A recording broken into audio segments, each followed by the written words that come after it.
Hey guys, what's going on? Guess what time it is? That's right, we're off on our trip. It is a lot of work preparing for a trip like this. Little tight squeeze there, but got everything. At least I think I have everything.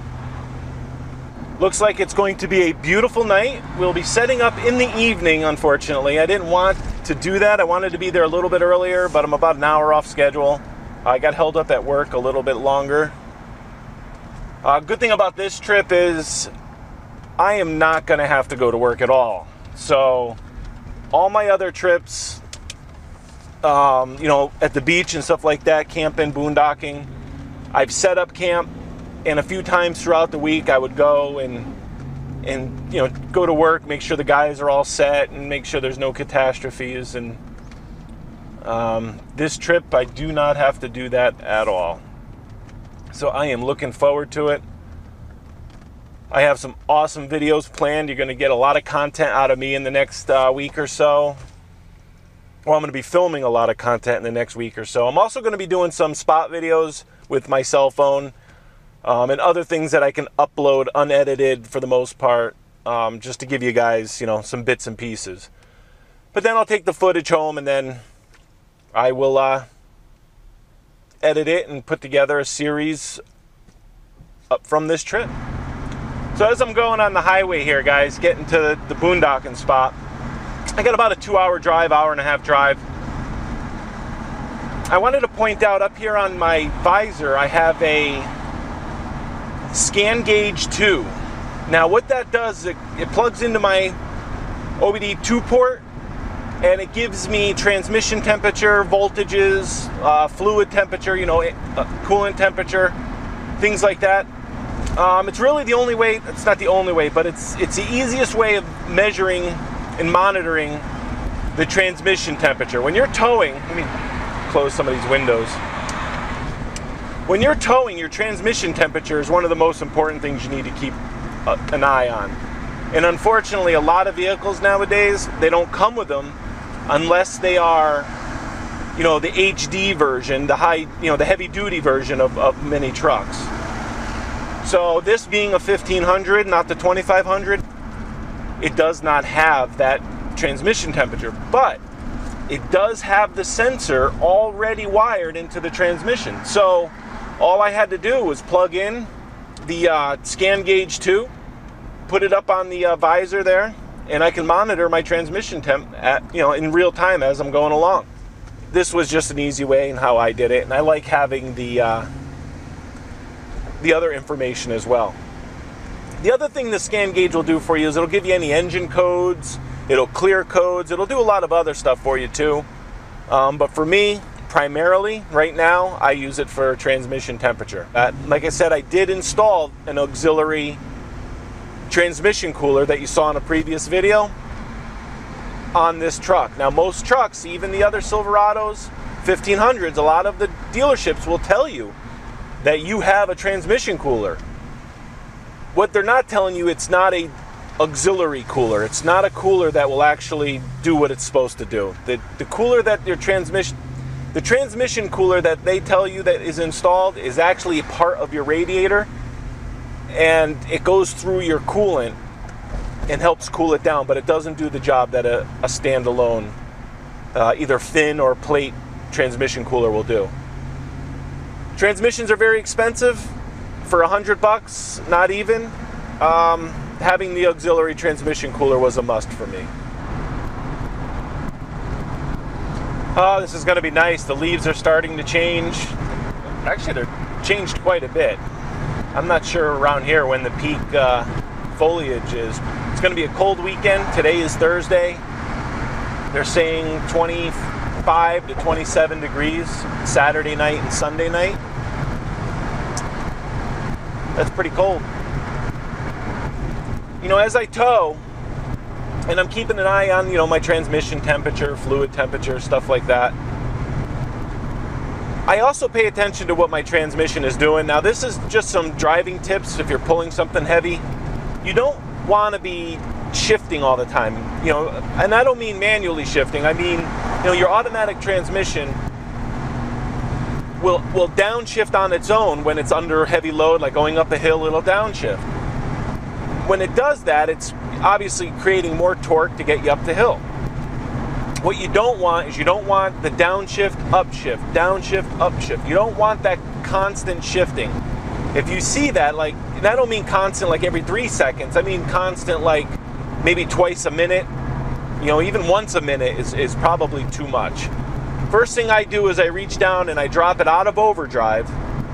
Now understand that these trucks here, you have D, 3, 2, 1. D is overdrive. Drive is overdrive on these trucks. What you want to do is you want to shift it down to 3rd gear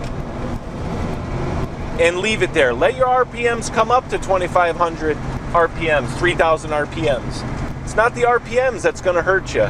It's the constant shifting of the transmission, slipping in and out of gear to get you up a hill.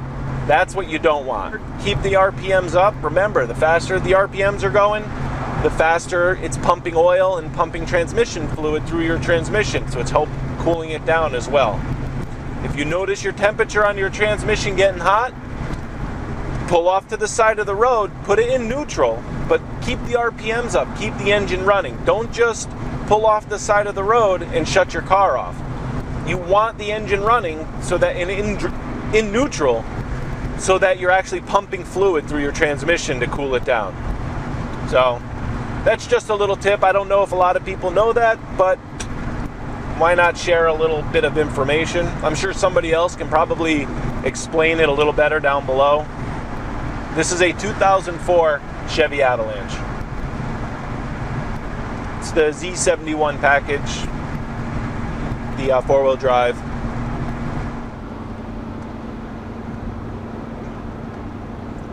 Yeah, the colors on the trees are really nice. I like this time of year. It's one of my favorite times of year. I mean, this, when it starts getting a little cooler, you still get those nice, beautifully warm days, but not hot, but yet you get a nice cool night where you can appreciate a fire and throw on a light coat.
More weeks, there'll be no more leaves on these trees. They'll be all bare.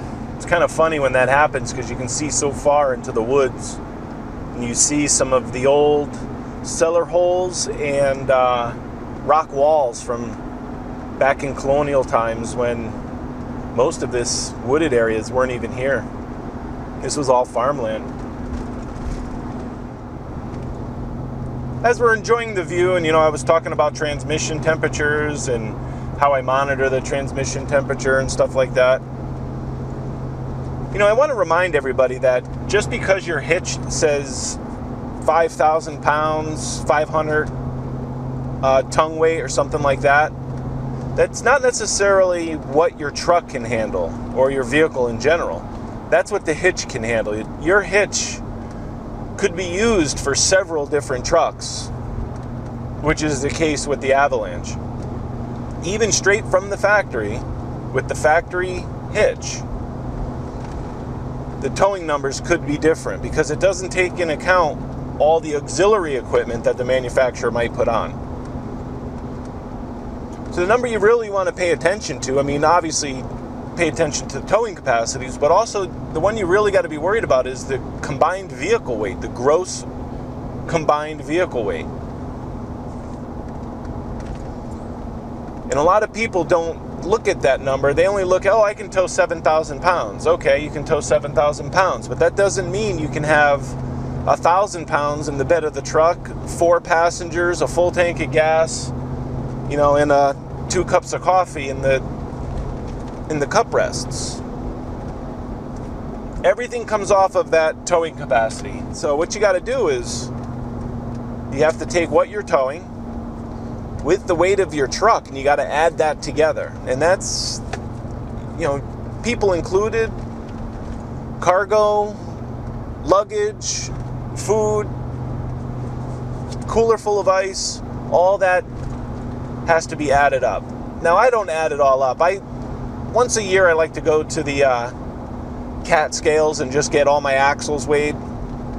And then I know how much pressure I'm putting on each axle, as well as what my combined weight is, what the trailer's weighing, what the tongue weight is. And I find that that's really the way to go. If you're at all in doubt, go get weighed. I will say the farther I drive north, the brighter the colors are getting on the trees. Well, this is Connecticut. It was bound to happen. Traffic. I just missed my friggin' exit. Damn it. They changed all the exits here.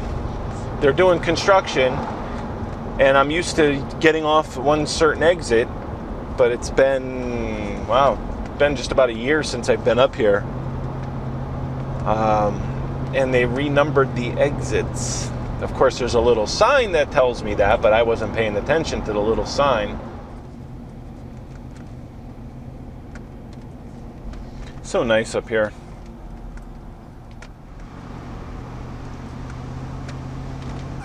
Holy crap.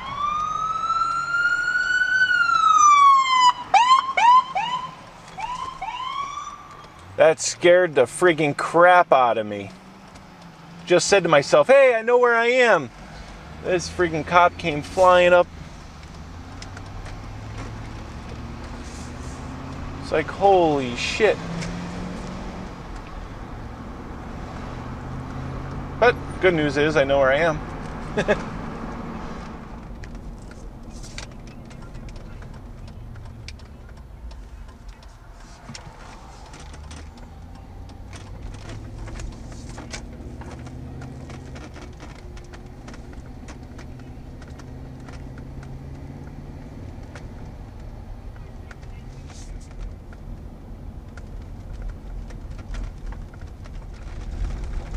All right, so this is kind of what the roads are like. They're, you know, these dirt roads, fire roads. All right, well, I think we found our site. I like it, nice and big. It's not my favorite site, but I think it will become my second favorite.